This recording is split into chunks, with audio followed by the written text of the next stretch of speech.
ሰላም ጤና ይስጥልኝ ውድ የቻናሌ ቤተሰቦች እንዴት አላችሁ? በያላችሁበት ሰላምታ ይድረሳችሁ። እንኳን ወደ ግሽ አካዳሚ ዩቲዩብ ቻናል በሰላም መጣችሁ። የነባር ቤተሰቦች ላይክ፣ ሼር በማድረግ ጀምሩ። አዲሶች ደግሞ ሰብስክራይብ እያደረጋችሁ ቤተሰብ ሆኑ። የቻናል መሰረታዊ የቋንቋ ትምህርቶች ማንበብና መጻፍ ጋር እንዲሁም ደግሞ በአማርኛና በእንግሊዝኛ ቃላትን ትርጉም ማወቅ እንዲሁም ንግግሮች ለማዳበር እንደዚህ አይነት ስኪሎች ለማዳበር የሚሰራ ቻናል። በተለያየ ምክንያት የትምህርት እድሉን አጣችሁ ማንበብ መጻፍ ለሚከብዳችሁ ሰዎች ያው ኦንላይንም ከስር ባለው የስልክ አድራሻ ማለት ነው በሚመቻችሁ ሰዓት መማር ትችላላችሁ። በኢሞ፣ ዋትስአፕ፣ ቴሌግራም። በዛሬው ክፍሌ ይዤላችሁ የመጣሁት ልክ ሰሞኑንም እየሰራሁ ነበረ አማርኛም እንግሊዘኛም ቃላትን እንድትለማመዱ ነው የሚያደርገው። ምን ማለት ነው? በአማርኛ ያው ቀስ እያልን ቃላት እንዴት እንደሚመሰረቱ እናያለን። እነሱ ቃላት የአማርኛ ቃላት ማለት ነው በእንግሊዘኛ ሲጻፉ ብዙ ጊዜ በአማርኛ የጻፍናቸው ከምንጽፍ ትርጉማቸው ምናምን እንዳለ ሆኖ ማለት ነው ቃሉ አማርኛ ሆኖ የእንግሊዘኛ አልፋቤቶችን ወይም የእንግሊዘኛ ሌተሮችን በመጠቀም እንጻጻፋለንና ያንን የተጻፈልንን ነገር ለማንበብ እንዲሁም ደግሞ እኛ መልሰን ምላሽ ለመስጠት እንዴት አድርገን እንደምንጽፋቸው እያንዳንዷ የአማርኛ ፊደል ወይም ሆሄ እንዴት ነው የምትወከለው በእንግሊዘኛ የሚለውንም እናይበታለን። በርከት ያሉ ቃላትን ይዤላችሁ መጥቻለሁ። ቀጥታ ወደ ትምህርቱ ልውሰዳችሁ፣ አብራችን ቆዩ። እሺ፣ በዛሬው ላይ ትኩረቴን ያደረኩት እነዚህ ቤተሰብ ጋር በተያያዘ የምናወራቸው ቃላት የለም። ቤተሰቦቻችን ከሱ ጋር የሚገናኙ ቃላትን ነው በዋናነት ያመጣው። ሌሎችም አሉበት። እሺ እናያቸው። እያንዳንዱን ቀስ እያልን እናያለን። እሺ እና ት ያው እንደምታዩት በዚህ በቀይ ከለር ወይም በቀይ ቀለም የተጻፈው የአማርኛ ፊደላት ከዛ እነሱ ተቀናጅተው እንዴት አይነት ቃል ነው የሚመሰረቱት እናያለን። ከዛ በኋላ ደግሞ እያንዳንዷ የአማርኛ ፊደል በእንግሊዘኛ ማንን ትወክላለች የሚለውንም ጎን ለጎን አብረን እናያለን። በዚህ በወይነ ጠጅ ከለር ያለው ማለት ነው። ስለዚህ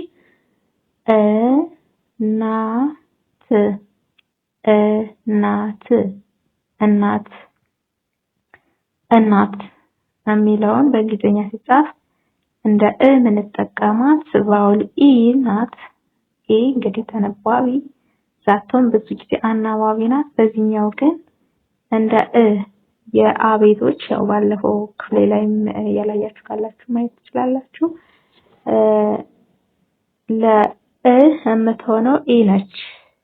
የአቤቶች እንዳሉ በቫውሎች ይወከላሉና ለማለት ኢ ከዛ ና ያው ለነቤት ኤን ነው የምንጠቀመው እና ደግሞ አራተኛ የነቤት ነች። ለአራተኛ ቤቶች አናባቢ ኤ ነች።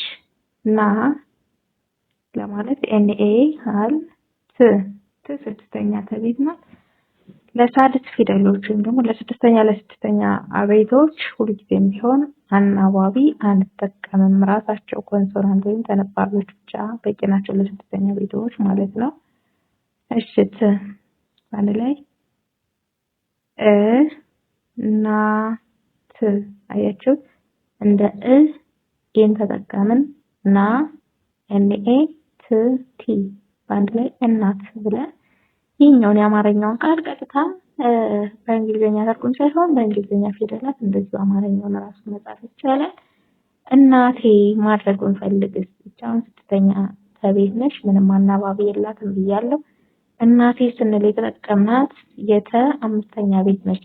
ቴ ትለዋና ቴ ለማለት ወይም ደግሞ ለአምስተኛ ቤቶች ባለፈው ክፍሌም ላይ ብያለሁ። ለአምስተኛ ቤቶች አናባቢ የምትሆነው ሁለት ቫውሎች ናቸው፣ ሁለት አናባቢዎች ናቸው። አይ እና ኢ በተከታታይ ማለት ነው። ስለዚህ እና ከዚህ ልክ ነው ማለት እዚህኛው ጋር ተመሳሳይ ነው። እና ከዛ ት የነበረችው ወደ ቴ ለመቀየር አይ ኢ ጨመርንባት። እናቴ ብለን እንደዚህ እንጽፋለን ማለት ነው። እናት ለማለት ይሄኛው፣ እናቴ ለማለት ደግሞ አይ ኢ እንጨምራለን። እናቴ እዚህ ጋር አ ባ ት አባት አባት። እሺ አ እንደ አ የምንጠቀማት እንግሊሽ ሌተር ኤ ነች። አ ለማለት ኤ እንላለን። ባ ቢኤ ባ። ለአራተኛ ቤቶች ሁልጊዜም ቢሆን ይች አናባቢ ኤ የምትባለው አናባቢ አብራ ትሄዳለች ብያለሁ። ያው የበቤቶችን ለመጻፍ ቢ ነው የምንጠቀመው፣ ይሄ ግልጽ ነው። ከዛ ስንተኛ በቤት ነች የሚለውን እናስብና አራተኛ ስለሆነች ኤን እንጨምርባታለን ከቢ ላይ። ከዛ ባ ት ያው ከላይም ተመሳሳይ ነው።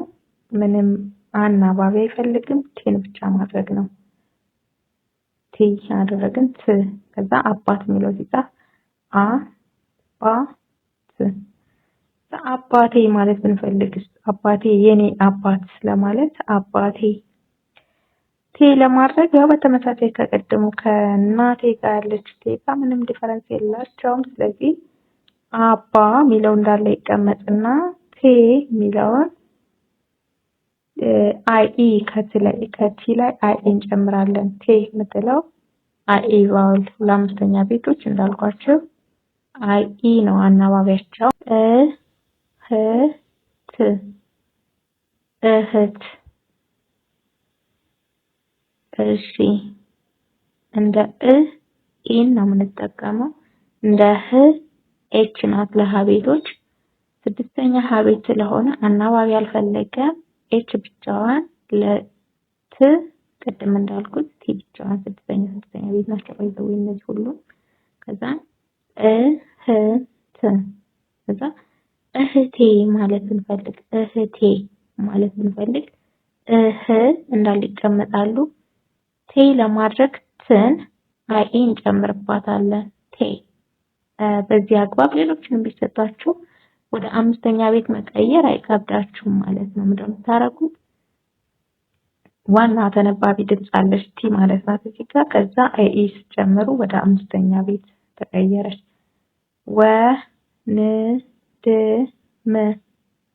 ወንድም ወ ለወ የሚሆነው ደብሊው ነው። አንደኛ ቤት ስለሆነ ደግሞ ደብሊው ኤ እናደርጋለን። ን ኤን ነው። ለስድስተኛ ቤት ስለሆነ ኤንን አዚቲቭ መጠቀም ነው። ድ በተመሳሳይ ስድስተኛ ቤት ነው። ለደዘሮች ደግሞ ዲ ነች። ስለዚህ ዲ ያለምንም አናባቢ ትሆናለች። ም በተመሳሳይ ስድስተኛ ቤት ስለሆነ ኤም ብቻ አናባቢ ሳይኖራቸው ከዚች ከአንደኛዋ ከወ ውጪ ሌሎቹ ስድስተኛ ናቸው። ከዛ ወንድም ብለን ለመጻፍ ማገጣጠም ነው። ባሉበት ቦታ ቤተሰቦች ቃል ስንመሰረት ስንጠራው ድምጹን በሚወጣበት ቦታ በዛው ቅደም ተከተል ነው መሆን ያለበት። ከቀላቀል ነው ትርጉሙን ያጣብናል ማለት ነው። ስለዚህ ወ ደብሊው ኤ ን ኤን ድ ዲ ም ኤም ወንድም። ቦታ ስለጠበበኝ እዚህ ጋር ወንድም የሚለውን አልሰራሁትም። ስለዚህ እንደምታረጉት ባጭር ከኤም በኋላ አይ መጨመር ነው። ወንድሜ ለማለት ወንድም የሚለው ጋር አይ ስትጨምሩበት ወደ ሜ ትቀየራለች። ወንድሜ። አያት አያት ባይ ዘ ዌይ ይሄ ስናነበው አያት የሚለው ያው ሁለት ትርጉም ሊሰጥ ይችላል። አያት አጥብቀን ካነበብነው ዞሮ የሚጻፈው እንደዚህ ነው፣ ለውጥ የለውም። እንደ አ የምንጠቀመው ኤ፣ እንደ ያ የምንጠቀመው ዋይ ኤ። ለየቤቶች ዋይ ነች የምንጠቀማት። ለአራተኛ ድምጽ ደግሞ አናባቢ ኤ ትጨመራለች ማለት ነው። ስለዚህ ዋይ ኤ እንደ ያ። ት ተደጋገመች ት በአጋጣሚ ት ስድስተኛ ተቤት ስለሆነች ቲን ብቻ መጠቀም ነው፣ አናባቢ አያስፈልግም። ስለዚህ አ ያ ት አያት ብለን እንደዚህ እንጽፋለን።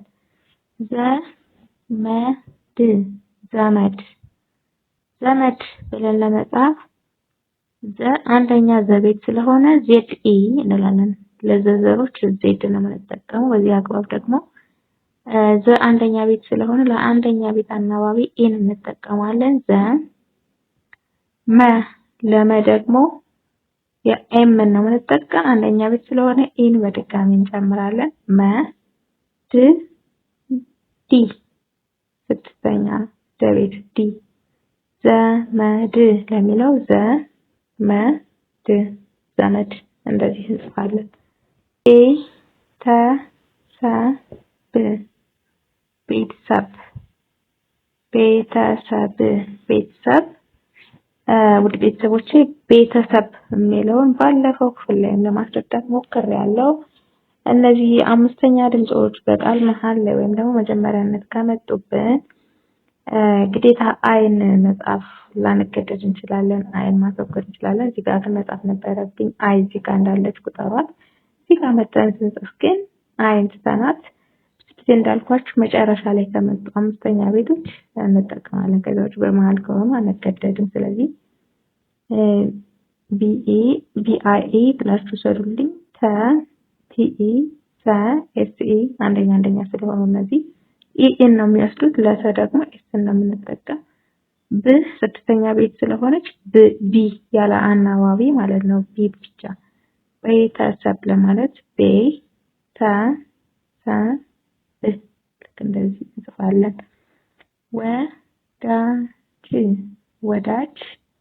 ወዳጅ ይለናል እዚህ ጋር። ለወቤቶች ደብሊው ከዛ አንደኛ ቤት ስለሆነ ኢ ለደቤቶች ዲ ነች። ዳ ደግሞ አራተኛ ቤት ስለሆነች ኤን እንጨምራለን። ጀ እንደ ጀ ቤተሰቦች ነው የምንጠቀማት። ጂ በአጋጣሚ ስድስተኛ ቤት ስለሆነች አናባቢ አትፈልግም ማለት ነው። ጂን ብቻዋን እንወስዳለን። ወዳጅ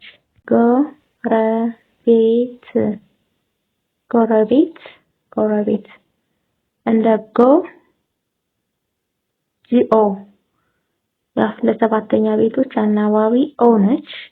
ለገቤቶች ደግሞ ጂ ነችና ጂኦ ስናረግ ጎ እያለን ነው። አንደኛ ቤት ነው። ኢን መጠቀማችን ግድ ነው። አር ደግሞ የረ ዘሮች መጻፊያችን ድምጽ ናት ማለት ነው። አርኤ ከዛ ቤ እንዳልኳችሁ መሃል ላይ ሲሆን ብናልፈው ችግር ስለሌለው አይን ትቻለሁ። እዚህ ጋር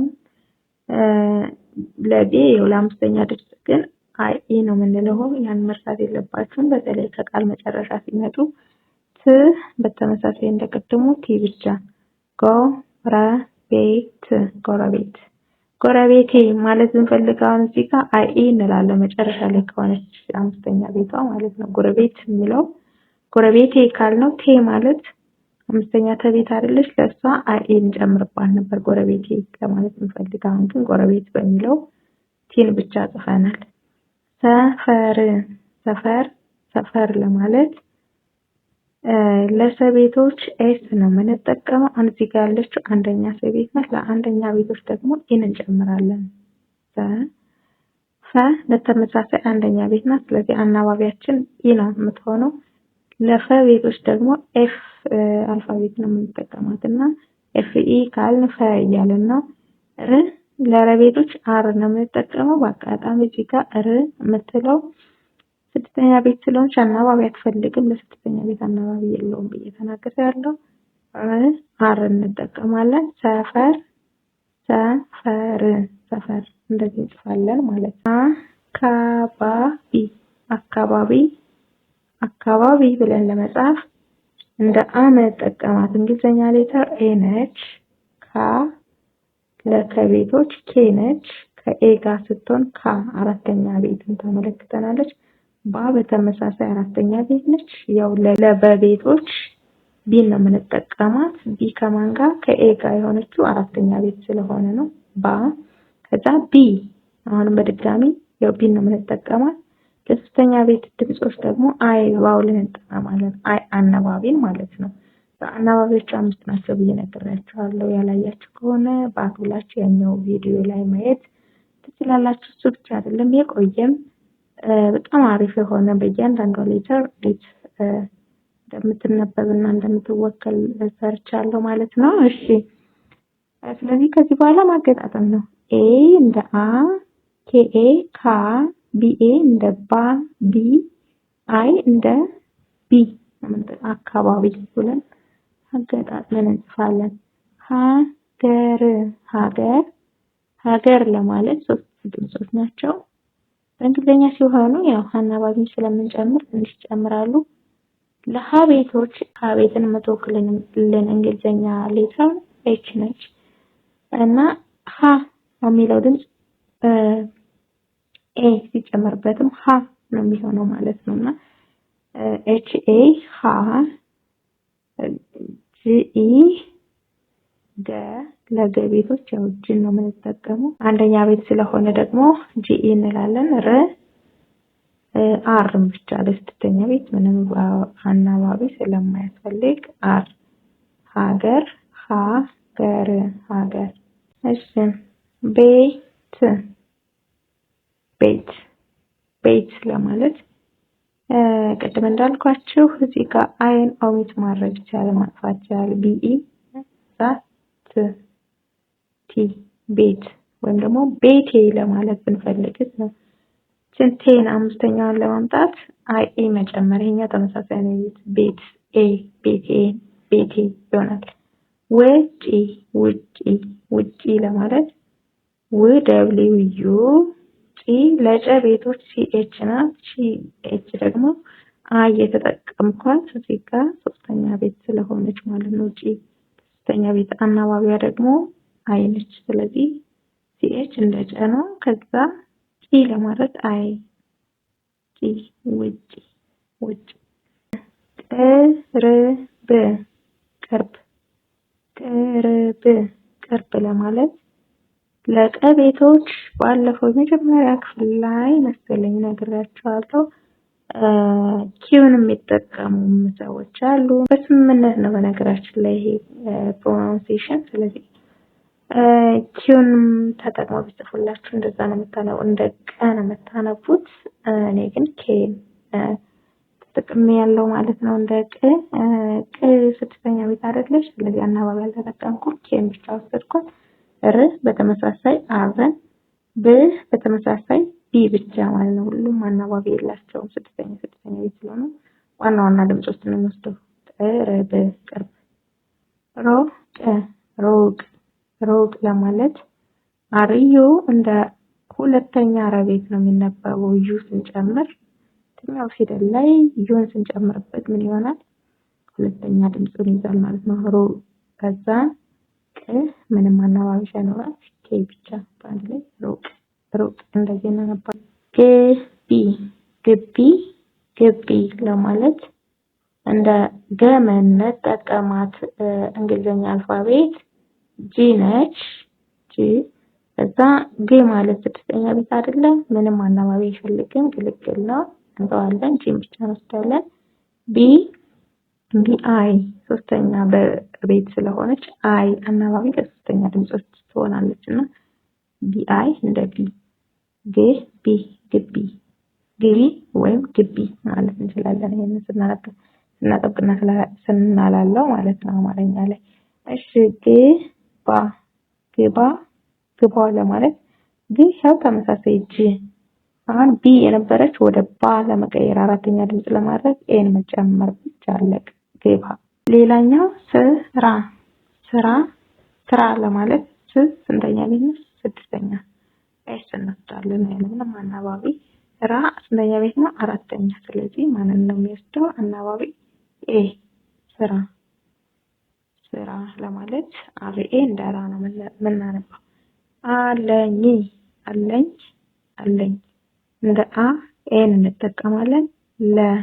ለቤቶች ደግሞ ኤል ነች።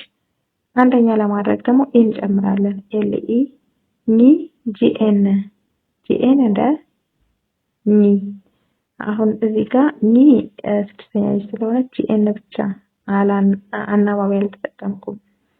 ሌላ ቤት ብትሆን አሁን ከነዘሮች ሆነ ሌላ ብትሆን ያው እንደያስፈላጊነቱ አንደኛ ቤት ብትሆን ጂኤን ኢ እንላለን። ሁለተኛ ጂኤን ዩ፣ ሶስተኛ ጂኤን አይ እያልን አራተኛ ጂኤን ኤ እያልን እንቀጥላለን ማለት ነው። እነዛን አምስቱን ተነባቢ አናባቢዎችን የሚጨማምር ማለት ነው። ለሚዩት አ ኤ ነው። ለኤልኢ ኒ ጂኤን አለኝ ስራ አለኝ ብለን ሁለቱን አገጣጥሞ መጻፍ ደግሞ የእናንተ ስራ ነው የሚሆነው። አሁን እነዚህን ቃላት አጠር ያደረኩ ላይ የብቻ ወስዳቸው እነሱን ማገጣጠሙ አይከብድም ብዬ ስለማስብ ነው። ጊዜ ጊዜ ጊዜ ጊ ሶስተኛ ገ ቤት አይደለች አይ ዜ አምስተኛ ቤት አይደለች አይ ኢ እንጠቀማለን። ዜድ ደግሞ ለዘ ቤቶች ናት። ከዛ ጊዜ እንደዚህ ጂ አይ ዜድ አይ ኢ ሁለት ድምጽ ለሁለት ድምጽ ነው ሁሉ የተጻፈው። ጊ ለማለት ጂ አይ ዜ ዜድ አይ ኢ ጊዜ። የለኝም ጊዜ የለኝም። የአንደኛ የቤት ነው ስለዚህ ዋይ ኢ ለአንደኛ ለቤት ነው ኤል ኢ ኒ ስድስተኛ የቤት ስለሆነ ጂኤን ም ስድስተኛ መቤት ስለሆነ ኤም ብቻ። የለኝም ኛው ደስታ ይለናል እዚህ ጋር እንደ ደ ዲኢ እንደ ስ ኤስ እንደ ታ ቲኤ ነው። ይገባችኋል? የዚህ ስላሰብኩ ፈጠንኩባችሁ። ለደ ዘሮች መጻፊያ ፊደል ዲ ነች። እንግሊዘኛ ሌተር ዲ ዜን ደ አንደኛ ቤት ስለሆነች አናባቢ ኢ ሰቤቶች ደግሞ ኤስ ናት እና ስድስተኛ ቤት ስለሆነች አናባቢ የላትም። ታ ለተቤቶች ቲ ነች። ከዛ ለአራተኛ ቤቶች ደግሞ ኤን እንጨምራለን። ስለዚህ ታ ቲኤ ደስታ ደስታ እንደዚህ እንጽፋለን። ጨዋታ ጨ ሲኤች ኢ አንደኛ ጨ ቤት አይደለ ኤን እንጠቀማለን። ሲኤች እንደተለመደው የጨ ዘሮች ለመጻፍ ነው የምንጠቀመው። ዋ ለወ ቤቶች ደግሞ ደብሊው ስለዚህ ዋ ለማለት ኤን እንጨምራለን። ዋው ላይ አናባቢ ኤን ስንጨምር ዋ ይሆናል። ታ ቲኤን እንጨምራለን ታ ይሆናል ጨዋታ። ጨ አሁን ለጨ ሶስት ፊደል ጨ ዋ ታ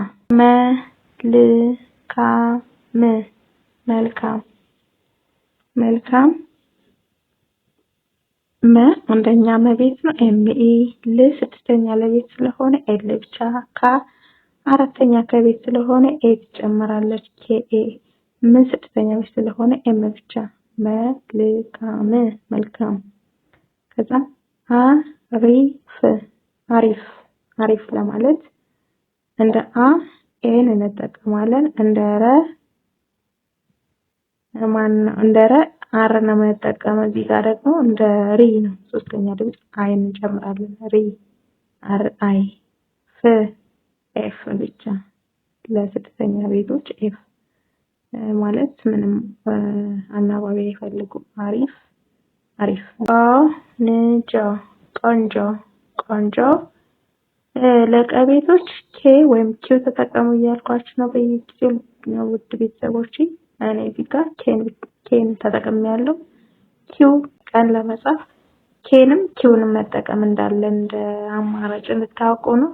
ስለዚህ ኬኦ ያልነው ደግሞ ሰባተኛ ድምጽ ለሰባተኛ ድምጾች አናባቢ ኦ ነው። በየትኛውም ድምጽ ላይ ኦ ነው የምንጠቀመው ማለት ነው።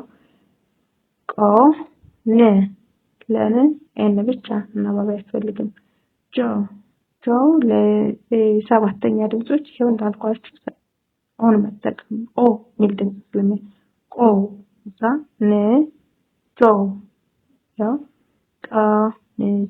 ቆንጆ ጥሩ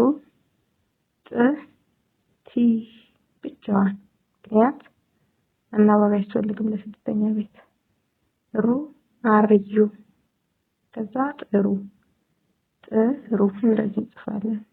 እሺ ውድ ቤተሰቦቼ ለዛሬ ያመጣሁላችሁ ትምህርት ይሄን ይመስላል። እንደወደዳችሁ ተስፋ አድርጋለሁ።